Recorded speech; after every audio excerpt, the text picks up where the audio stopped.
اللہ کے رسول صلی اللہ علیہ وسلم اس دنیا سے جا رہے ہیں. اس دنیا سے جانے سے قبل اللہ کے نبی علیہ السلام کو اس بات کا ڈر تھا, اندیشہ تھا کہ میری امت میری ذات سے متعلق غلو کا شکار ہو جائے گی, مبالغے میں پڑ جائے گی, میری ذات کو لے کر کے گمراہیوں میں بھٹک جائے گی. ان تمام چیزوں کا اللہ کے نبی صلی اللہ علیہ وسلم کو اندیشہ تھا.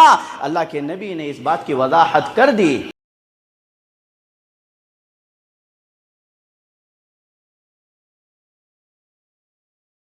حاضرین جمعہ, یہ اللہ تعالیٰ کا قانون ہے کہ اس دنیا میں جو بھی آتا ہے اسے یہاں سے ضرور جانا ہے. کسی نے 950 سال سے زائد عمر پائی تو کوئی 100 سال سے زائد جیتا ہے, تو کوئی ایک ہی دن میں دنیاوی زندگی کی بہار سے لطف اندوز ہو سکتا ہے, تو کوئی شکم مادر میں ہی اس فانی دنیا کو الوداع کہہ کر داعی اجل کو لبیک کہہ دیتا ہے. مختصر یہ کہ ہر جن و انس نے موت کا ذائقہ چکھنا ہے, اور اس اٹل حقیقت سے کسی نبی یا غیر نبی کو استثناء نہیں ہے, چھٹکارا نہیں ہے. یہاں تک کہ رسول اللہ صلی اللہ علیہ وسلم نے بھی اپنی اس دنیا کی 63 بہاریں پوری کر کے رفیق اعلیٰ سے ملنے کی خواہش کر ڈالی. 2 جمعہ سے آپ محبت رسول صلی اللہ علیہ وسلم میں غلو کے مظاہر اس پر سن رہے تھے. پچھلے جمعہ محبت رسول صلی اللہ علیہ وسلم میں غلو کے مظاہر میں سے ایک مظہر جو آپ لوگوں کی خدمت میں پیش کیا گیا تھا وہ یہ کہ نبی صلی اللہ علیہ وسلم کی وفات کا انکار کرنا تھا.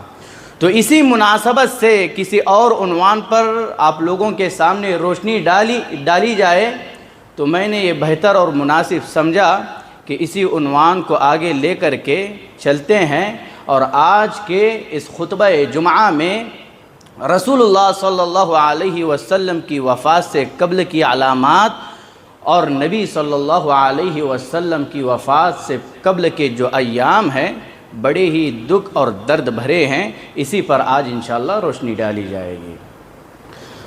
حاضرین جمعہ, آپ رسول اللہ صلی اللہ علیہ وسلم کی رحلت وفات سے قبل کی علامات دیکھیں تو آپ کو معلوم ہوگا کہ رسول اللہ صلی اللہ علیہ وسلم جب دین اسلام کی تکمیل ہو گئی اور عرب کی نکیل اسلام کے ہاتھوں میں آ گئی تو رسول اللہ صلی اللہ علیہ وسلم کے جذبات و احساسات, گفتار و کردار سے, احوال و ظروف سے ایسی چیزیں, ایسی نشانیاں, ایسی علامات رونما ہوئی, ظاہر ہوئی جن سے معلوم ہوتا تھا کہ اب رسول اللہ صلی اللہ علیہ وسلم اس حیات مستعار یعنی اس فانی دنیا کو اور اس جہان فانی کے باشندگان لوگوں کو الوداع کہنے والے ہیں.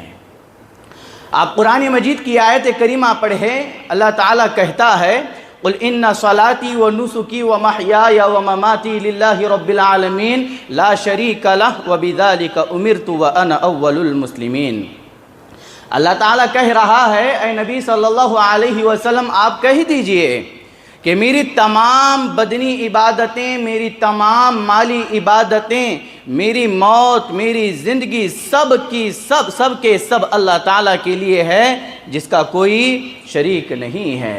اس آیت کریمہ میں رسول اللہ صلی اللہ علیہ وسلم کی وفات کی خبر دی جا رہی ہے, اور اللہ کے رسول صلی اللہ علیہ وسلم کو ان کے زندگی کے آخری ایام میں ہی وفات کی خبر دی گئی تھی. بہت سارے اشارے اللہ کے رسول صلی اللہ علیہ وسلم کو دیے گئے تھے. حجۃ الوداع کے موقع پر اللہ تعالیٰ نے اس آیت کریمہ کا نزول فرمایا, کہا الیوم اکملت لکم دینکم واتممت علیکم نعمتی ورضیت لکم الاسلام دینا. آج میں نے تمہارے لیے تمہارے دن کو مکمل کر دیا ہے. اس آیت کریمہ میں آپ غور کیجئے گا, تکمیل دین کی بات بتائی جا رہی ہے، تکمیل اسلام کی بات بتائی جا رہی ہے۔ تکمیل دین، تکمیل اسلام کا کیا معنی ہے؟ یہی کہ اللہ کے نبی کو جو مشن دیا گیا تھا وہ مشن پورا ہو چکا ہے، اور جو مشن پر بھیجتا ہے اور جب مشن پورا ہو جاتا ہے تو مشن پر بھیجنے والا اپنے نمائندے کو واپس بلا لیتا ہے۔ اس سے قبل ایک اور سورت کا نزول ہوا ہے، اس سورت کے شان نزول کو آپ پڑھیے گا۔ اللہ تعالیٰ قرآن مجید میں کہتا ہے اذا جاء نصر اللہ والفتح وَرَأَيْتَ النَّاسَ يَدْخُلُونَ فِي دِينِ اللَّهِ أَفْوَاجًا فَسَبِّحْ بِحَمْدِ رَبِّكَ وَاسْتَغْفِرْ إِنَّهُ كَانَ تَوَّابًا۔ اے نبی صلی اللہ علیہ وسلم، جب اللہ تعالیٰ کی مدد اور فتح آ جائے اور تو دیکھے کہ لوگ اسلام میں جوگ در جوگ داخل ہو رہے ہیں تو اللہ تعالیٰ کی حمد کے ساتھ تسبیح بیان کر، اللہ تعالیٰ کے پاس اپنے گناہوں کی بخشش طلب کر، وہ بڑا معاف کرنے والا ہے، وہ توبہ کو قبول کرنے والا ہے۔ اس سورت کے شان نزول میں عبداللہ بن عباس رضی اللہ عنہما سے روایت ہے، بخاری کی حدیث ہے، عمر فاروق رضی اللہ عنہ مہاجرین صحابہ اکرام رضی اللہ عنہم سے اس سورت کے شان نزول کے بارے میں پوچھ رہے تھے کہ اس سورت کا شان نزول کیا ہے، تو مہاجرین صحابہ اکرام رضی اللہ عنہم اجمعین نے بتایا کہ جب اللہ تعالیٰ نے لوگوں کو دیکھا کہ وہ اسلام میں داخل ہو رہے ہیں اور اسلام میں جمع ہوئے ہیں تو اللہ کے نبی صلی اللہ علیہ وسلم کو یہ حکم دیا کہ وہ اپنے رب کی تعریف کریں، استغفار کریں۔ تو عمر فاروق رضی اللہ عنہ مہاجرین صحابہ اکرام سے کہتے ہیں اے صحابہ اکرام، کیا تم ابن عباس کی طرف نگاہ تعجب سے نہیں دیکھتے ہو؟ تعجب بھری نگاہوں سے ابن عباس کی طرف نہیں دیکھتے ہو؟ ابن عباس سے کہا گیا اے ابن عباس تم کیوں بات نہیں کر رہے ہیں، تم کچھ کیوں نہیں کہتے ہیں؟ تو ابن عباس رضی اللہ عنہما کہتے ہیں کہ اس سورت کے شان نزول کے بارے میں میرا یہ خیال ہے، میری یہ رائے ہے کہ اللہ تعالیٰ نے اپنے نبی صلی اللہ علیہ وسلم کو وفات وقت مقررہ کی خبر دی ہے اور کہا کہ جب اللہ تعالیٰ کی مدد اور فتح آ جائے اور جب لوگ اسلام میں جوگ در جوگ داخل ہونے لگے تو یہ نبی علیہ السلام کی وفات کی علامت ہے، یہ اللہ کے رسول صلی اللہ علیہ وسلم کی وفات کی علامت ہے۔ جب نبی علیہ السلام نے اللہ تعالیٰ کی مدد کو دیکھا، مکہ کا فتح ہونا دیکھا، قوموں قبیلوں کے لیے راستوں کا ہموار ہونا دیکھا، 9 ہجری جسے کیا ہے عام الفیل عام الوفود کہا جاتا ہے، مختلف جگہوں سے قومیں قبیلے وفود اللہ کے نبی صلی اللہ علیہ وسلم کی خدمت میں آئے،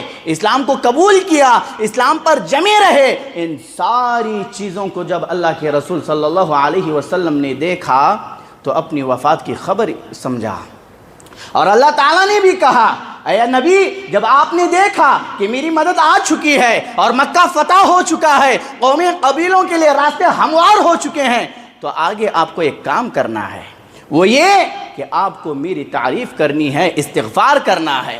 اما عائشہ صدیقہ رضی اللہ عنہا کہتی ہیں جب اس سورت کا نزول ہوا تو اللہ کے نبی صلی اللہ علیہ وسلم کثرت سے یہ دعا پڑھا کرتے تھے، سبحانک اللہم ربنا وبحمدک اللہم اغفر لی، اے اللہ تو ہر عیب سے پاک ہے، میں تیری تعریف کے ساتھ جڑا ہوا ہوں اور یہ سب کچھ تیری تعریف کے ساتھ ہی ہے، اللہ تو مجھے معاف فرما۔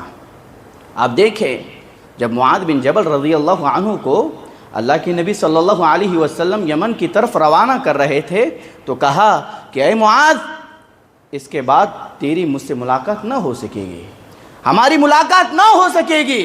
تو معاذ بن جبل رضی اللہ عنہ پر سناٹا چھا گیا، اب یہ دعوتی مشن ہے، اس مشن کو لے کر کے آگے بڑھنا ہے، اپنے قدموں کو پیچھے نہیں کرنا ہے، اور اللہ کے نبی صلی اللہ علیہ وسلم اس بات کی خبر دے رہے ہیں کہ اے معاذ اس کے بعد میں تجھ سے ملاقات نہیں کروں گا، جب تم مدینہ آئے گا تو میری قبر کو اور مسجد نبوی کو دیکھے گا، وہاں سے تیرا گزر ہوگا لیکن مجھ سے تیری ملاقات نہیں ہو سکے گی۔ کتنا درد بھرا انداز اور کس کیفیت کے ساتھ وہاں سے معاذ بن جبل رضی اللہ عنہ روانہ ہوئے ہوں گے، ذرا سوچے۔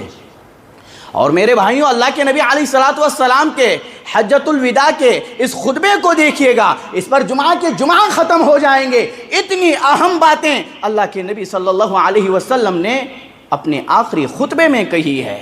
اور اسی میں سے یہ بات بھی جو آپ کی وفات سے قبل کی علامات ہیں، اس میں یہ بھی ہے کہ اپنے صحابہ سے کہا تھا اللہ کے رسول نے، اے میرے صحابہ تم مجھ سے حج کا طریقہ سیکھ لو، حج کا طور طریقہ مجھ سے جان لو۔ جابر رضی اللہ عنہ کہتے ہیں، مسلم کی روایت ہے، اللہ کے نبی صلی اللہ علیہ وسلم قربانی کے دن اپنی سواری پر سوار ہو کر کنکریاں مار رہے ہیں اور اپنے صحابہ اکرام سے کہہ رہے ہیں لِتَأْخُذُوا مَنَاسِكَكُمْ فَإِنِّي لَا أَدْرِي لَعَلِّي لَا أَحُجُّ بَعْدَ حَجَّتِي هَذِهِ، میرے صحابہ تم مجھ سے حج کے مناسک سیکھ لو، حج کا طور طریقہ سیکھ لو، شاید کہ اس حج کے بعد میں دوبارہ حج نہ کر سکوں۔ اللہ کے رسول صلی اللہ علیہ وسلم اس دنیا سے جا رہے ہیں، اس دنیا سے جانے سے قبل اللہ کے نبی علیہ الصلوۃ والسلام کو اس بات کا ڈر تھا، اندیشہ تھا کہ میری امت میری ذات سے متعلق غلو کا شکار ہو جائے گی، مبالغے میں پڑ جائے گی، میری ذات کو لے کر کے گمراہیوں میں بھٹک جائے گی۔ ان تمام چیزوں کا اللہ کے نبی صلی اللہ علیہ وسلم کو اندیشہ تھا۔ اللہ کے نبی نے اس بات کی وضاحت کر دی، الا ایھا الناس الا ایھا الناس فانما انا بشر یوشک ان یاتی رسول ربی فاجیبہ۔ مسلم کی روایت ہے، کہا کہ اے لوگوں خبردار، میں ایک بشر ہوں، قریب ہے کہ میرے رب کا قاصد آ جائے اور میں اپنے رب کی طرف چلا جاؤں۔ اللہ اکبر کبیرہ۔ اللہ کے رسول صلی اللہ علیہ وسلم کا اس دنیا سے رحلت فرمانے کا وقت بالکل قریب ہے، اس کے باوجود اللہ کے نبی علیہ الصلوۃ والسلام اپنی امت کی فکر کر رہے ہیں، میری امت گمراہیوں میں نہ بھٹکے، میری امت کو اللہ کے نبی صلی اللہ علیہ وسلم اپنی امت کو صراط مستقیم کا راستہ بتا رہے ہیں، جنت کا راستہ بتا رہے ہیں، رب کی خوشنودی کا راستہ بتا رہے ہیں، اور حجۃ الوداع کے اس مبارک پلیٹ فارم سے اپنے صحابہ کرام کے سامنے یہ اعلان کرتے ہیں، ترکت فیکم امرین لن تضلوا ما تمسکتم بہما کتاب اللہ و سنت رسولہ۔ لوگوں میں تمہارے درمیان دو چیزیں چھوڑے جا رہا ہوں، ایک اللہ تعالیٰ کی کتاب ہے اور دوسرا میری سنت ہے، اور جو شخص ان دو چیزوں کو مضبوطی سے پکڑے رکھے گا وہ کبھی گمراہ نہیں ہوگا، وہ کبھی نہیں بھٹکے گا۔ میرے بھائیوں، امام الانبیاء اپنی امت کی اتنی فکر کر رہے ہیں، اور آج یہی امت اپنے امام کی، اپنے نبی کی تعلیمات کو ٹھکرا رہی ہے۔ بھائی جب دن سارا کا سارا مجھ تک آپ تک پہنچ چکا ہے تو اس کے باوجود کیوں میں اور آپ گمراہیوں میں ڈوبے جا رہے ہیں؟ کیوں گمراہیوں میں بھٹک رہے ہیں؟ کیوں اپنے گلوں میں تقلید کے پٹے کو ڈال کر کے گھوم رہے ہیں؟ کیوں اس تصوف کے جھوٹے اور گندے ناٹک میں ملوث ہو کر کے اسلامی تعلیمات سے کھلواڑ کر رہے ہیں؟ کیوں ان جھوٹے عاملوں کے پاس چھوٹی چھوٹی شکایتیں لے کر کے پہنچ رہے ہو، جو آپ کے پیسوں کو بھی برباد کر رہے ہیں، آپ کے ایمان کو بھی برباد کر رہے ہیں، اور آپ کو جھوٹی تعویذیں دے کر کے گھروں میں لٹکانے کا کہہ رہے ہیں، اور ان تعویذوں سے آپ شیطانی حملوں سے بچنا چاہتے ہو؟ میرے بھائیوں، یہ ساری بدعقیدگیاں ہیں، اور انہی بدعقیدگیوں سے بچاتے ہوئے اللہ کے رسول نے حجۃ الوداع کے موقع پر اپنے صحابہ اکرام رضی اللہ عنہم اجمعین کے سامنے کہا، اے میرے صحابہ، کیا میں نے پورا دن تم تک نہیں پہنچایا ہے؟ کیا میں نے اس دن کو تم تک نہیں پہنچایا ہے؟ اللہ کے رسول صلی اللہ علیہ وسلم نے کہا کہ اے میرے صحابہ، مجھ سے متعلق تم سے پوچھا جائے گا۔ تو صحابہ اکرام رضی اللہ عنہم اجمعین نے کہا کہ اے اللہ کے رسول صلی اللہ علیہ وسلم، آپ نے تبلیغ کر دی ہے، آپ نے پیغام پہنچا دیا ہے، آپ نے خیر خواہی کا حق ادا کر دیا ہے۔ پھر اللہ کے رسول صلی اللہ علیہ وسلم آسمان کی طرف اپنی انگلی کو اٹھاتے ہوئے جھکاتے ہوئے کہتے ہیں، اے اللہ تو گواہ رہے، اے اللہ تو گواہ رہے، اے اللہ تو گواہ رہے۔ میرے بھائیوں، یہ نبی علیہ الصلوۃ والسلام کی وفات سے قبل کی علامات ہیں۔ ان تمام چیزوں کی وضاحت اللہ کے رسول صلی اللہ علیہ وسلم نے اپنی امت کے سامنے کر چکے ہیں۔ اس کے بعد نبی علیہ الصلوۃ والسلام کے وفات کے ایام دیکھیں، کتنے درد اور دکھ بھرے ایام اللہ کے رسول صلی اللہ علیہ وسلم کی وفات کے ہیں۔ جب اللہ کے رسول صلی اللہ علیہ وسلم کی شمائل کو پڑھا جاتا ہے، سنا جاتا ہے، جب آپ کی وفات کے تذکرے آنکھوں کے سامنے آتے ہیں تو آنکھیں اشکبار ہو جاتی ہے، دل چیر جاتا ہے، رنجیدہ ہو جاتا ہے، جسم کی کیفیت، جسم کی جو طاقت ہے وہ کمزوری میں بدل جاتی ہے۔ اتنے سخت اور کٹھن اللہ کے رسول صلی اللہ علیہ وسلم کے وفات سے قبل کے ایام ہے۔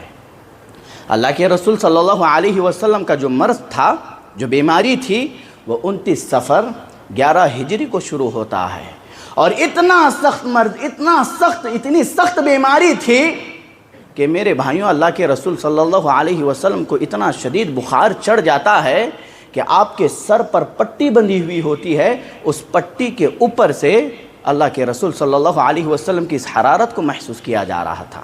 تو آپ اندازہ لگائیں کہ کتنا شدید بخار اللہ کے رسول صلی اللہ علیہ وسلم کو اس مرض میں چڑھا تھا میرے بھائیوں۔ اور یاد رکھیں، اللہ تعالیٰ جس مومن کو سخت ترین بخار دیتا ہے تو اللہ اس کے اجر کو بڑھا دیتا ہے، کیونکہ یہ اس کے جہنم کے آگ کے حصوں میں سے ایک حصہ ہے۔ اور اللہ تعالیٰ اس مومن کو کبھی عذاب نہیں دیتا ہے جس کا عقیدہ درست ہو، جس کا منہج صحیح ہو، جو اپنی زندگی کے روزمرہ ایام کو اللہ تعالیٰ کے لیے گزارتا ہے، جس کی زندگی، جس کا جینا مرنا سب اللہ تعالیٰ کے لیے، خالق حقیقی کے لیے ہو، اللہ تعالیٰ اس مومن کو کبھی عذاب نہیں دیتا ہے۔ اللہ کے رسول صلی اللہ علیہ وسلم کو اتنا شدید مرض چڑھا ہوا ہے، اتنی شدید بیماری ہے، اس کے باوجود بھی اللہ کے رسول صلی اللہ علیہ وسلم دعوتی امور کو، دعوتی سرگرمیوں کو انجام دے رہے ہیں، مسجد میں آ کر کے نمازیں پڑھا رہے ہیں۔ اس بیماری پر آپ کے چچا عباس رضی اللہ عنہ تبصرہ کرتے ہوئے کہتے ہیں، علی رضی اللہ عنہ جب اللہ کے رسول صلی اللہ علیہ وسلم کی عیادت کر کے باہر آتے ہیں تو لوگ پوچھتے ہیں، اللہ کے ابو الحسن، اللہ کے رسول صلی اللہ علیہ وسلم کا آج مزاج کیسا ہے؟ تو کہتے ہیں کہ الحمدللہ ٹھیک ہے۔ اس کے بعد عباس رضی اللہ عنہ علی رضی اللہ عنہ کے ہاتھ کو پکڑ کر کے کہتے ہیں،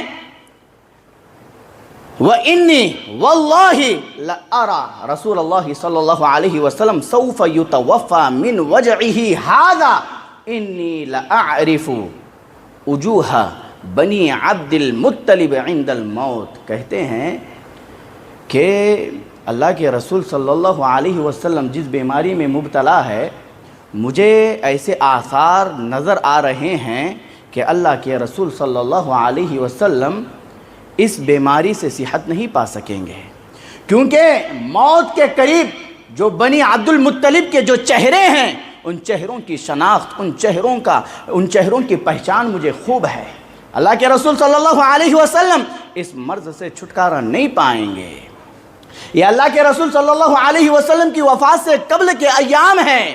اللہ کے رسول صلی اللہ علیہ وسلم کی طبیعت دن بدن بوجھل ہوتے جا رہی ہے، دن بدن بگڑتے جا رہی ہے، اور ایسی حالت میں اللہ کے رسول صلی اللہ علیہ وسلم کہتے ہیں، کل میں کہاں رہوں گا؟ کل میں کہاں رہوں گا؟ کل میری باری کہاں ہے؟ کل میں کدھر گزاروں گا؟ اس جملے سے اللہ کے رسول صلی اللہ علیہ وسلم کا جو مقصود تھا وہ یہ کہ اللہ کے رسول صلی اللہ علیہ وسلم اپنی بیماری کے ان آخری ایام کو اپنی پیاری زوجہ حضرت عائشہ صدیقہ رضی اللہ عنہا کے گھر گزارنا چاہتے تھے۔ اب اللہ کے رسول صلی اللہ علیہ وسلم کی ازواج مطہرات آپ کے سامنے بیٹھی ہوئی ہے، اور اللہ کے رسول صلی اللہ علیہ وسلم کہہ رہے ہیں کہ میں کل کہاں گزاروں گا؟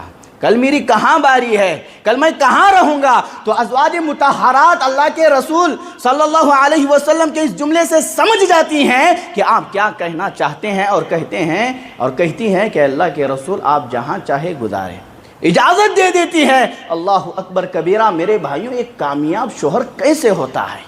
اللہ کے رسول کی زندگی بتاتی ہے۔ بحیثیت شوہر اللہ کے رسول صلی اللہ علیہ وسلم کی زندگی کو پڑھنے کی ضرورت ہے۔ اللہ کے رسول نے یہ نہیں کہا کہ میں عائشہ کے گھر اس پورے ہفتے کو گزاروں گا، اللہ کے رسول نے یہ کہا کہ میں کل کہاں گزاروں گا، کل میں کہاں رہوں گا۔ تو آپ کی بیویاں بھی سمجھ جاتی ہے کہ اللہ کے رسول کیا کہنا چاہتی ہے، اور کامیاب بیویاں کیسے ہوتی ہے۔ اس مختصر سے واقعے سے مجھے اور آپ کو معلوم ہوتا ہے کہ کامیاب بیویاں کیسی ہوتی ہے۔ ٹانگ نہیں کھینچنا چاہیے، اپنے شوہر کی ہر اچھی چیزوں کو سمجھنا چاہیے کہ میرا شوہر مجھ سے کیا چاہتا ہے۔ اللہ کے رسول صلی اللہ علیہ وسلم کو اما عائشہ صدیقہ رضی اللہ عنہا کے گھر منتقل کر دیا جاتا ہے۔ جب اللہ کے رسول صلی اللہ علیہ وسلم کو اما عائشہ صدیقہ رضی اللہ عنہا کے گھر پہنچایا جاتا ہے تو اس وقت کی حالت کیا رہتی ہے؟ اس وقت کی حالت یہ رہتی ہے کہ اللہ کے رسول صلی اللہ علیہ وسلم دو لوگوں کے درمیان ٹیک لگا کر کے چل رہے ہیں، آپ کے پاؤں زمین پر گھسٹتے جا رہے ہیں، سر پر پٹی بندھی ہوئی ہے۔ اسی حالت میں اللہ کے رسول صلی اللہ علیہ وسلم کو اما عائشہ صدیقہ رضی اللہ عنہا کے گھر منتقل کر دیا جاتا ہے۔ جب منتقل کر دیا گیا تو اللہ کے رسول صلی اللہ علیہ وسلم اپنے حیات مبارکہ کا آخری ہفتہ اما عائشہ صدیقہ رضی اللہ عنہا کے گھر گزارتے ہیں۔ اس کے بعد اللہ کے رسول صلی اللہ علیہ وسلم جمعرات کی مغرب تک کی نمازیں پڑھاتے رہے ہیں، جمعرات کی مغرب تک کی نمازیں پڑھاتے رہے ہیں۔ ابن عباس رضی اللہ عنہ اپنی والدہ ام الفضل سے روایت کرتے ہیں، کہتی ہے خرج الینا رسول اللہ صلی اللہ علیہ وسلم وہو عاصب، اللہ کے رسول صلی اللہ علیہ وسلم ہمارے پاس آئے تو اللہ کے رسول صلی اللہ علیہ وسلم کے سر پر پٹی بندھی ہوئی تھی، وہو عاصب رأسہ، بیماری کی حالت میں آئے ہیں اور اللہ کے رسول صلی اللہ علیہ وسلم مغرب کی نماز پڑھا رہے ہیں اور پوری سورۃ مرسلات کی تلاوت فرماتے ہیں، پوری سورۃ مرسلات کی تلاوت فرماتے ہیں۔ آگے کہتی ہیں اس کے بعد اللہ کے رسول صلی اللہ علیہ وسلم دوبارہ تشریف نہیں لائے جماعت کروانے کے لیے۔ مغرب کی نماز پڑھانے کے بعد جمعرات کی دن اللہ کے رسول صلی اللہ علیہ وسلم اپنے گھر چلے جاتے ہیں۔ گھر چلے جاتے ہیں تو اللہ کے رسول صلی اللہ علیہ وسلم پر غشی طاری ہو جاتی ہے، آپ بے ہوش ہو جاتے ہیں، پھر ہوش آتا ہے تو اللہ کے رسول صلی اللہ علیہ وسلم اپنے صحابہ سے پوچھتے ہیں کیا لوگوں نے نماز پڑھی؟ کیا لوگوں نے نماز پڑھی ہے؟ تو صحابہ اکرام رضی اللہ عنہم اجمعین جواب دیتے ہیں ہم ینتظرونک، اے اللہ کے رسول صلی اللہ علیہ وسلم وہ کیسے نماز پڑھ سکتے ہیں، وہ تو آپ کا انتظار کر رہے ہیں۔ پھر اللہ کے رسول صلی اللہ علیہ وسلم اٹھتے ہیں، وضو کرتے ہیں، غشی طاری ہو جاتی ہے، پھر بے ہوش ہو جاتے ہیں، پھر اٹھتے ہیں، پھر غشی طاری ہو جاتی ہے، غشی آ جاتی ہے، بے ہوش ہوتے ہیں، پھر اٹھتے ہیں، وضو بناتے ہیں۔ 3 دفعہ اللہ کے رسول صلی اللہ علیہ وسلم نے ایسے ہی کیا۔ بالآخر کہتے ہیں مرو ابا بکر فلیصلی بالناس، ابو بکر سے کہنا کہ وہ لوگوں کو جماعت کروائے، وہ لوگوں کو نماز پڑھائے۔ ابو بکر صدیق رضی اللہ عنہ مصلی پر چڑھتے ہیں اور لوگوں کو نماز پڑھاتے ہیں۔ میرے بھائیوں، اللہ کے رسول صلی اللہ علیہ وسلم ان دنوں کے درمیان صرف 2 موقعوں پر مسجد تشریف لائے ہیں خطبہ ارشاد فرمانے کے لیے۔ ایک مرتبہ کہا کہ 7 مختلف 7 کنوؤں سے مشکیزیں بھر کر کے لاؤ، لم تحلل او کی توہن، جس کے تسمے نہ کھولے گئے ہو، اور ان 7 مشکیزوں سے مجھے غسل دینا، مجھے نہلانا۔ اللہ کے رسول صلی اللہ علیہ وسلم کا مقصد کیا تھا؟ مطلب ایسا پانی لاؤ جس کو کسی انسانی ہاتھوں نے نہ چھوا ہو۔ پھر اللہ کے رسول صلی اللہ علیہ وسلم کو اس پانی سے غسل دیا جاتا ہے تو آپ کی طبیعت تھوڑا اچھی محسوس ہوتی ہے۔ جب آپ کو طبیعت اچھی محسوس ہوتی ہے تو اللہ کے رسول صلی اللہ علیہ وسلم خطبہ ارشاد فرماتے ہیں، اور اس خطبے کا پورا جو مقصد تھا، محور تھا، ایک ہی شخصیت تھی، وہ ابو بکر صدیق رضی اللہ عنہ کی شخصیت تھی۔ اللہ کے رسول صلی اللہ علیہ وسلم ممبر پر چڑھ کر کے کہتے ہیں ان امن الناس علیہ فی مالہ و صحبتہ ابا بکر، اللہ کے رسول صلی اللہ علیہ وسلم کہتے ہیں کہ مجھ پر رفاقت میں، ساتھ دینے میں، مال خرچ کرنے میں سب سے زیادہ احسانات ابو بکر صدیق رضی اللہ عنہ کے ہیں۔ لوگوں نے مجھ پر احسانات کیے اور میں نے سب کا بڑھ چڑھ کر کے حصہ دے دیا، لیکن ابو بکر صدیق رضی اللہ عنہ کا احسان کا بدلہ میں کبھی نہیں چکا سکوں گا، اور اللہ تعالیٰ قیامت کے دن ابو بکر صدیق رضی اللہ عنہ کو اس کا بدلہ دے گا۔ آگے اللہ کے رسول صلی اللہ علیہ وسلم نے کہا لا تبقین فی المسجد خوخۃ الا خوخۃ ابی بکر، کہا کہ اس مسجد کے جتنے دروازے ہیں سارے کے سارے دروازوں کو بند کر دو سوائے حضرت ابو بکر صدیق رضی اللہ عنہ کے۔ ان کے دروازے کو کھلا چھوڑنا۔ ایسے ہی ہوا، حضرت ابوبکر صدیق رضی اللہ عنہ کے دروازے کے علاوہ سارے دروازوں کو بند کر دیا گیا۔ علماء محدثین اللہ کے رسول صلی اللہ علیہ وسلم کے اس جملے سے کہتے ہیں کہ یہ حضرت ابوبکر صدیق رضی اللہ عنہ کی خلافت پر اس کو محمول کیا جاتا ہے۔ اس جملے کو اللہ کے رسول کے حضرت ابوبکر صدیق رضی اللہ عنہ کی خلافت پر محمول کیا جاتا ہے۔ کیا اسلوب اللہ کے رسول کا ہے، کیا طریقہ ہے۔ اللہ کے رسول کو معلوم تھا کہ یہ امت خلافت کو لے کر کے گمراہیوں کا شکار ہو جائے گی۔ اللہ کے رسول نے اشارے کنایوں میں کہا کہ سارے دروازوں کو بند کر دینا، ابوبکر کے دروازے کو کھلا چھوڑنا، اور یہ رافضیت اسی امام کو، اسی خلیفہ کو جس کی خلافت کو اللہ کے رسول نے تسلیم کیا ہے، ٹھکراتی ہے، جھٹلاتی ہے، نام دیتی ہے غصب کا کہ غصب کر لیا ہے انہوں نے۔ اللہ اکبر کبیرہ میرے بھائیوں، اللہ کے رسول صلی اللہ علیہ وسلم نے حضرت ابوبکر صدیق رضی اللہ عنہ کی خلافت کو تسلیم کر لیا ہے، دنیا مانے یا نہ مانے یہی خلیفہ اول ہے، خلیفۃ المسلمین ہے۔ اس کے بعد اللہ کے رسول صلی اللہ علیہ وسلم پھر گھر تشریف لے جاتے ہیں۔ گھر تشریف لے جانے کے بعد اللہ کے رسول صلی اللہ علیہ وسلم انصار صحابہ اکرام رضی اللہ عنہم اجمعین مسجد میں بیٹھے ہوئے ہیں، اور اللہ کے رسول صلی اللہ علیہ وسلم دکھائی نہیں دیتے ہیں۔ دکھائی نہ دینے کی صورت میں یہ انصار صحابہ اکرام رونا شروع ہو جاتے ہیں۔ عباس رضی اللہ عنہ کا گزر اللہ کے رسول کے پاس سے ہوتا ہے تو کہتے ہیں، اے اللہ کے رسول صلی اللہ علیہ وسلم، انصار صحابہ اکرام مسجد میں بیٹھے ہیں اور وہ سب کے سب رو رہے ہیں، وہ سب کے سب رو رہے ہیں۔ اللہ کے رسول صلی اللہ علیہ وسلم نے کہا کہ مجھے سہارا دو، مسجد لے کر کے چلو۔ اللہ کے رسول صلی اللہ علیہ وسلم کو پھر دوبارہ مسجد لایا گیا۔ جب اللہ کے رسول کو مسجد لایا گیا تو آپ ممبر پر چڑھتے ہیں۔ یہ آخری مرتبہ تھا جو آپ کو ممبر پر دیکھا گیا، اس کے بعد آپ کو کبھی ممبر پر نہیں دیکھا گیا۔ اللہ کے رسول صلی اللہ علیہ وسلم کہتے ہیں کہ اے میرے صحابہ، میں تمہیں اپنے انصار صحابہ کرام کے بارے میں وصیت کرنے آیا ہوں۔ یہ میرے دل کے ساتھی ہے، یہ میرے اندر کے ساتھی ہے، یہ میرے رازدان ہیں۔ میرے بعد تم ان کا خیال کرنا، زیادتی نہ کرنا۔ اللہ کے رسول صلی اللہ علیہ وسلم اتنا خیال مرض الموت میں بھی اپنے صحابہ کرام کا کر رہے ہیں، اور آج کے یہ لٹیرے لوگوں کے گمانوں سے کھیلنے والے لوگ حضرات صحابہ کرام کے بارے میں لوگوں کے سینوں میں زہر ڈال رہے ہیں، اور ہمارا نوجوان ان بدبختوں کو سن رہا ہے۔ اللہ کے رسول صلی اللہ علیہ وسلم کا یہ آخری خطبہ تھا۔ اس کے بعد مرض الموت کے ایک دن یا 2 دن قبل اللہ کے نبی صلی اللہ علیہ وسلم کی طبیعت تھوڑا اچھی ہو جاتی ہے، قدر تخفیف محسوس کرتے ہیں، تو پھر اللہ کے رسول صلی اللہ علیہ وسلم کہتے ہیں کہ مجھے مسجد لے جاؤ۔ پھر مسجد لایا جاتا ہے۔ حضرت ابوبکر صدیق رضی اللہ عنہ مصلی پر چڑھتے ہیں، یہ ظہر کا وقت تھا۔ اللہ کے رسول صلی اللہ علیہ وسلم کو حضرت ابوبکر صدیق رضی اللہ عنہ دیکھتے ہیں تو پیچھے ہٹنے لگتے ہیں۔ اللہ کے رسول نے کہا کہ اے ابوبکر نہ ہٹنا۔ پھر حضرت ابوبکر صدیق رضی اللہ عنہ نماز پڑھاتے ہیں۔ اللہ کے رسول صلی اللہ علیہ وسلم کو آپ کے دائیں جانب بٹھایا جاتا ہے۔ متفقہ طور پر 12 ربیع الاول کو یہ آپ کے وفات کا آخری دن ہے، سوموار کے دن اللہ کے رسول صلی اللہ علیہ وسلم کا انتقال ہو جاتا ہے۔ اللہ کے رسول صلی اللہ علیہ وسلم اس دنیا کو الوداع کہہ کر کے اس دنیا سے چلے جاتے ہیں۔ تو اللہ کے رسول صلی اللہ علیہ وسلم سوموار کے دن صبح کا وقت ہے، حضرت ابوبکر صدیق رضی اللہ عنہ نماز پڑھانے کے لیے جا رہے ہیں۔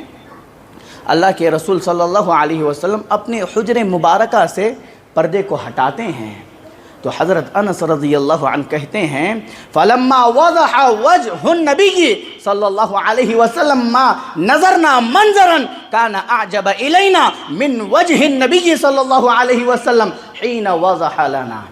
حضرت انس رضی اللہ عنہ کہتے ہیں کہ اللہ کے رسول نے اپنے حجر مبارکہ کو جیسے ہٹایا، ہماری نگاہ اللہ کے رسول کی طرف پڑ گئی، ہماری نگاہ اللہ کے رسول صلی اللہ علیہ وسلم کے چہرے پر پڑ گئی، تو ہم نے آپ کے روئے پاک و مبارک سے زیادہ حسین منظر کبھی نہیں دیکھا۔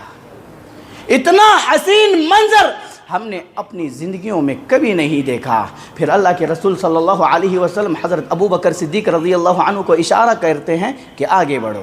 پھر اللہ کے رسول اپنے پردے مبارکہ حجرہ مبارکہ کے پردے کو گراتے ہیں۔ اس کے بعد کسی صحابی کے یہ استطاعت یہ قدرت نہ ہو سکی کہ وہ اللہ کے رسول صلی اللہ علیہ وسلم کو دیکھے۔ جب اللہ کے رسول صلی اللہ علیہ وسلم اس دنیا سے رخصت ہو رہے تھے تو کئی ساری باتیں اللہ کے رسول صلی اللہ علیہ وسلم کی ذہن میں آئی۔ اللہ کے رسول صلی اللہ علیہ وسلم کو معلوم تھا کہ میرے بعد میرے امت کے لوگ گمراہیوں کا شکار ہو جائیں گے، میری ذات کو لے کر کے طرح طرح کے خرافات بدعات میں ملوث ہو جائیں گے۔ یہ آپ کے آخری ایام ہے، یہ آپ کا آخری دن ہے۔ اللہ کے رسول صلی اللہ علیہ وسلم کہتے ہیں اللہم لا تجعل قبری وثنا یعبد۔ آپ نے دعا بھی کی، بد دعا بھی کی، کہا کہ اے اللہ میری قبر کو سجدہ گاہ نہ بنانا۔ اللہ کے رسول نے کہا کہ لوگ میری قبر پر آئے اور وہاں پر سجدے اپنے ماتھے ٹیکے، اللہ میری قبر کو اس سے بچائے رکھنا۔ پھر اللہ کے رسول صلی اللہ علیہ وسلم نے بد دعا کرتے ہوئے کہا کہ اے اللہ تو یہود و نصارہ پر لعنت فرمائے، انہوں نے اپنے انبیاء کرام علیہم السلام کی قبروں کو سجدہ گاہ بنا لیا ہے۔ اللہ کے رسول نے دعا بھی دی، بد دعا بھی دی۔ یہود و نصارہ کے اس عمل سے اللہ کے نبی صلی اللہ علیہ وسلم اپنی امت کو ڈرا رہے ہیں، اپنی امت کو ڈراتے ہوئے کہہ رہے ہیں اگر تم بھی اس طرح کا عمل کرو گے تو اللہ تعالیٰ کی لعنت کے مستحق ہو جاؤ گے۔ اللہ کے رسول صلی اللہ علیہ وسلم کتنی فکر اپنی امت کی کر رہے ہیں اور کہہ رہے ہیں اللہ میری قبر کو سجدہ گاہ نہ بنانا، جیسے یہود و نصارہ نے اپنی انبیاء کرام علیہم السلام کی سجدوں کو قبر گاہ بنایا ہے، سجدہ گاہ بنایا ہے۔ کیا آج میرے بھائیوں نہیں ہو رہا ہے؟ بھائی اللہ کے رسول صلی اللہ علیہ وسلم کی قبر چھوڑیں لیکن دوسری قبروں کا جائزہ لیں۔ یہ امام الانبیاء ہے، نبی سے بڑھ کر کس کا مقام ہے، کس کا رتبہ ہے؟ ہاں نبی سے بڑھ کر کے اس کائنات میں کوئی ہے نہ ہو سکتا ہے، لیکن پھر کیوں قبروں پر جا رہے ہیں، کیوں اب ان قبروں پر اپنے ماتوں کو رگڑ رہے ہیں؟ اللہ کے نبی نے بد دعا کی ہے ایسے لوگوں کے لیے، بد دعا کی ہے کہ اے اللہ یہود و نصارہ پر تو لعنت برسا، اور جو یہود و نصارہ کی طرح عمل کرے گا اللہ تعالیٰ اس پر بھی لعنت برسائے گا۔ میرے بھائی اس کے بعد حضرت فاطمہ رضی اللہ عنہا روتی ہوئی آتی ہے۔ حضرت فاطمہ رضی اللہ عنہا اللہ کے رسول صلی اللہ علیہ وسلم کے پاس آتی ہے۔ حضرت فاطمہ رضی اللہ عنہا کا تعلق اللہ کے رسول صلی اللہ علیہ وسلم سے بڑے کمال کا تھا۔ جب اللہ کے رسول صلی اللہ علیہ وسلم حضرت فاطمہ رضی اللہ عنہا کے گھر جاتے تھے تو فاطمہ رضی اللہ عنہا دوڑے ہوئے آتی تھی اور اللہ کے رسول کے ہاتھ کو پکڑتی تھی، بوسہ دیتی تھی اور اندر لے کے جا کر کے اپنی جگہ پر بٹھاتی تھی۔ اللہ کے رسول صلی اللہ علیہ وسلم بھی ایسا ہی کیا کرتے تھے۔ جب فاطمہ رضی اللہ عنہا اللہ کے رسول کے گھر آتی تھی تو اللہ کے رسول پکڑتے تھے، فاطمہ کو بوسہ دیتے تھے اور اپنے جگہ پر لے کر کے جا کر کے بٹھاتے تھے۔ اللہ اکبر کبیرہ، بڑا گہرا تعلق حضرت فاطمہ رضی اللہ عنہ کا اللہ کے رسول صلی اللہ علیہ وسلم سے تھا۔ لیکن فاطمہ رضی اللہ عنہ وفات کے دن اللہ کے رسول صلی اللہ علیہ وسلم کے گھر جاتی ہے تو بڑے امید ارمان لیے جاتی ہے کہ کوئی استقبال کے لیے آئے۔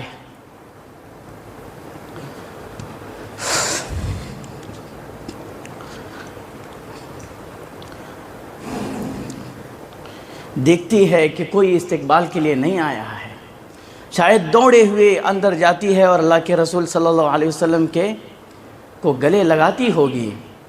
اللہ کے رسول صلی اللہ علیہ وسلم کی تکلیف کو دیکھتی ہے۔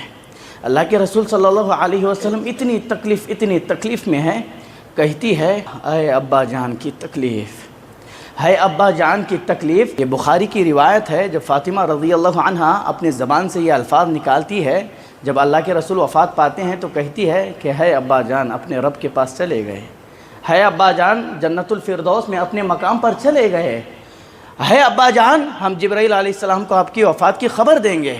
جب اس طرح بخاری کی روایت ہے، جب اس طرح کے الفاظ فاطمہ رضی اللہ عنہا کہتی ہے، بڑے درد بھرے دکھ بھرے الفاظ تھے، تو امام ثابت البنانی تابعی رحمہ اللہ کہتے ہیں کہ جب میں اس حدیث کو بیان کیا تو اتنا رویا، رونے کی شدت کی وجہ سے ان کی پھسلیاں ہلنے لگی، اتنا روئے۔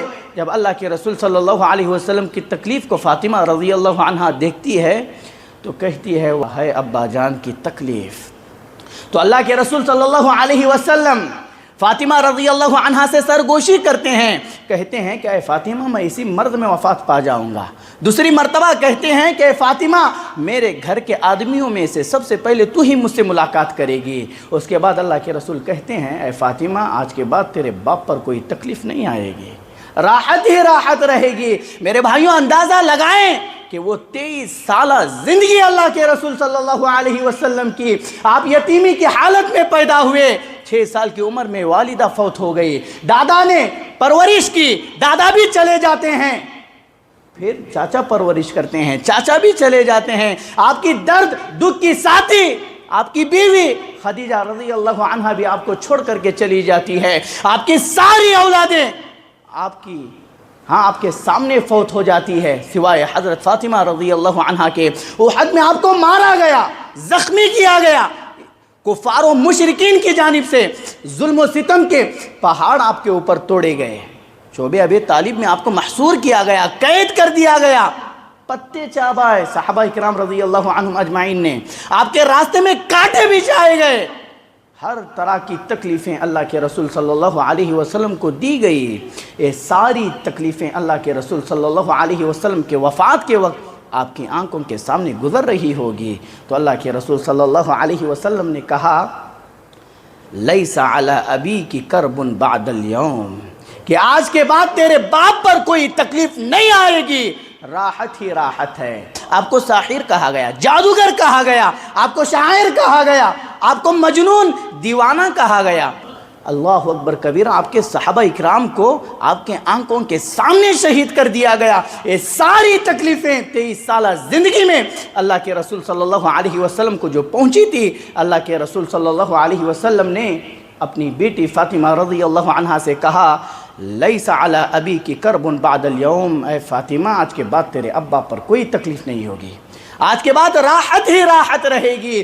اور عمہ عائشہ صدیقہ رضی اللہ عنہا کہتی ہے کہ یہ اتنی سخت ترین تکلیف تھی کہ اللہ کے رسول کے پاس ایک پیالہ رکھا ہوا تھا، اور اللہ کے رسول صلی اللہ علیہ وسلم اس پیالے میں اپنے ہاتھوں کو ڈبوتے ہیں اور اپنے چہرے پر پوچھتے ہیں، اور کہتی ہے ان رسول اللہ صلی اللہ علیہ وسلم توفی فی بیتی وفی یومی وبین سحری ونحری، کہتی ہے کہ اللہ تعالیٰ کی نعمتوں میں سے مجھ پر ایک نعمت یہ ہے کہ جہاں اللہ کے رسول صلی اللہ علیہ وسلم وفات پائے ہیں وہ میرا گھر ہے، اور یہ میری باری تھی۔ اللہ کے رسول صلی اللہ علیہ وسلم کے وفات کا دن ہے، اللہ کے رسول صلی اللہ علیہ وسلم میرے سینے سے ٹیک لگائے ہوئے ہیں، اور میری ٹھڈی سے آپ کا سینہ، آپ کا کیا ہے، سینہ لگ رہا ہے، اور اللہ کے رسول صلی اللہ علیہ وسلم چھت کے اوپر ٹک ٹکی نگاہیں باندھے دیکھ رہے ہیں اور کہہ رہے ہیں فی الرفیق الاعلی۔ اللہ کے رسول صلی اللہ علیہ وسلم اس آسمان کی طرف دیکھے اور آپ کی روح قبض کر لی گئی۔ اماں عائشہ صدیقہ رضی اللہ عنہا کہتی ہے کہ یہ آخری رات ہے اللہ کے رسول صلی اللہ علیہ وسلم کی وفات کی، کہ گھر میں اندھیرا ہے، کمرے میں اندھیرا ہے، جب چراغ جلایا گیا تو چراغ میں تیل نہیں تھا، جب چراغ جلایا گیا تو چراغ میں تیل نہیں تھا، اس تیل کو پڑوسن سے ادھار منگوا کر کے جلایا گیا۔ یہ اللہ کے رسول صلی اللہ علیہ وسلم کی وفات کا آخری دن ہے، آپ دنیا سے جا رہے ہیں اور گھر کا عالم دیکھے کہ چراغ ہے لیکن تیل موجود نہیں ہے، پڑوسن سے ادھار منگا کر کے اس چراغ کو جلایا گیا، اور کہتی ہیں کہ جب اللہ کے رسول اس دنیا سے چلے گئے نہ دینار نہ درہم، بس کچھ اسلحہ ہے، ایک خچر ہے، اور کیا ہے، 7 اشرفیاں ہیں جو آپ نے اپنی مرض الموت میں تقسیم کر دی تھی، اور اسی حالت میں اللہ کے رسول صلی اللہ علیہ وسلم اس دنیا سے چلے گئے ہیں۔ پھر آپ کی تدفین کا معاملہ آتا ہے، پھر آپ کی تدفین ہوتی ہے، منگل کی دن پورا نماز جنازہ میں گزر جاتا ہے، پھر چاشمبے کے دن، بدوار کے دن آپ صلی اللہ علیہ وسلم کو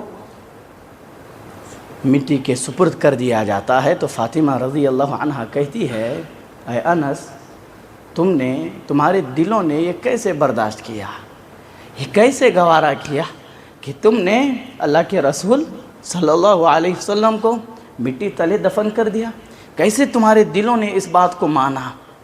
کہتی ہے، درد بھرے انداز میں پوچھتی ہے، صحابہ کرام پر نبی صلی اللہ علیہ وسلم کی وفات کا اتنا درد، اتنا صدمہ ہے کہ عمر فاروق رضی اللہ عنہ کہتے ہیں کہ اگر کسی نے کہا کہ اللہ کے رسول وفات پا چکے ہیں تو اس کا سر ہوگا میری تلوار ہوگی، میں اس کے سر کو قلم کر دوں گا۔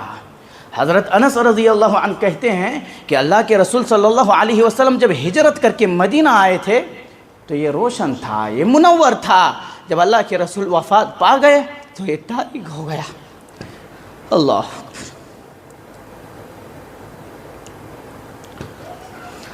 حضرت ابو ہریرہ رضی اللہ عنہ سے کہا جاتا ہے کہ اے ابو ہریرہ، کوئی ایسی حدیث سنانا جس میں صرف آپ ہو اور اللہ کے رسول ہو، تیسرا کوئی نہ ہو، تیسرا کوئی نہ ہو۔ تو حضرت ابو ہریرہ رضی اللہ عنہ ایک جگہ کا ذکر کرتے ہیں اور کہتے ہیں کہ ہم فلاں جگہ پر بیٹھے تھے، اللہ کے رسول بھی صلی اللہ علیہ وسلم ہمارے ساتھ تھے، اتنا کہنا تھا کہ آپ بے ہوش ہو گئے، آگے کی باتیں آپ نے نہیں کہی، بے ہوش ہو گئے، آپ پر غشی طاری ہو گئی، آپ کے وہ جدائی کے لمحات آپ کو یاد آ گئے، اللہ کے رسول صلی اللہ علیہ وسلم کی صحبت میں گزارے ہوئے حضرت ابو ہریرہ رضی اللہ عنہ کو وہ ایام یاد آ جاتے ہیں، تو حضرت ابو ہریرہ رضی اللہ عنہ بے ہوش ہو جاتے ہیں اور کچھ نہیں کہتے ہیں۔ یہ اللہ کے رسول صلی اللہ علیہ وسلم سے محبت تھی حضرات صحابہ کرام رضی اللہ عنہم اجمعین کی۔ باتیں بہت ساری ہیں، باتیں اللہ کے رسول صلی اللہ علیہ وسلم کی وفات سے قبل کے جو ایام ہے، میرے بھائیوں یہ مختصر طور پر میں نے کچھ باتیں کہی ہے، بہت ساری چیزیں اس میں چھٹ گئی ہے۔ آپ سیرت النبی کا مطالعہ کریں، آپ اللہ کے رسول صلی اللہ علیہ وسلم کی سیرت کا مطالعہ کریں تو میرے بھائیوں آپ کو جینے کا سلیقہ مل جائے گا۔ اللہ کے رسول صلی اللہ علیہ وسلم کی زندگی آئیڈیل ہے، نمونہ ہے۔ اللہ نے کہا ہے آپ کے لیے یہ زندگی نبی کی آئیڈیل ہے، نمونہ ہے۔ اتنے درد اور دکھ بھرے ایام اللہ کے رسول صلی اللہ علیہ وسلم کی زندگی کے ہیں میرے بھائیوں، وفات سے قبل کے۔ آخر میں خلاصے کے طور پر یہی کہوں گا، ان تمام باتوں کا خلاصہ یہی ہے کہ اپنا تعلق اللہ تعالیٰ سے مضبوط کریں، اور جب تک اللہ تعالیٰ نے آپ کو زندگی دی ہے اللہ کے رسول صلی اللہ علیہ وسلم کی سیرت سے اس کو جوڑے رکھیں۔ اللہ کے رسول صلی اللہ علیہ وسلم کی سیرت کو پڑھنے کی ضرورت ہے۔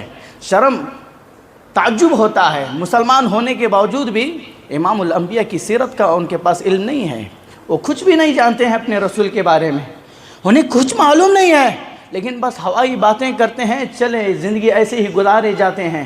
بھائیوں اللہ کے رسول کی زندگی پڑھو، کتنی بہترین اور زبردست زندگی اللہ کے رسول صلی اللہ علیہ وسلم کی تھی۔ آپ کا بچپن، آپ کی جوانی، آپ کے آخری ایام آپ دیکھیں تو آپ کو معلوم ہو جائے گا کیسے اسلوب اللہ کے رسول صلی اللہ علیہ وسلم کا تھا، کیا طریقہ تھا آپ کی زندگی میں، ساری چیزیں آپ سیکھ جائیں گے۔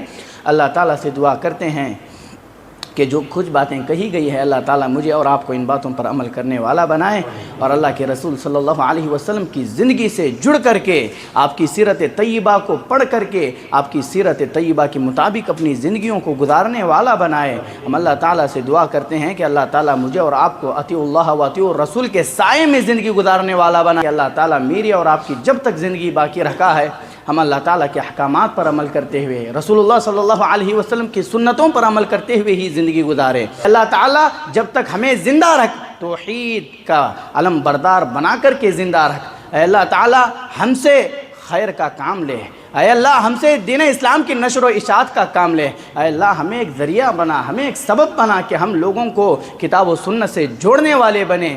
آمین۔ وآخر دعوانا ان الحمد للہ رب العالمین۔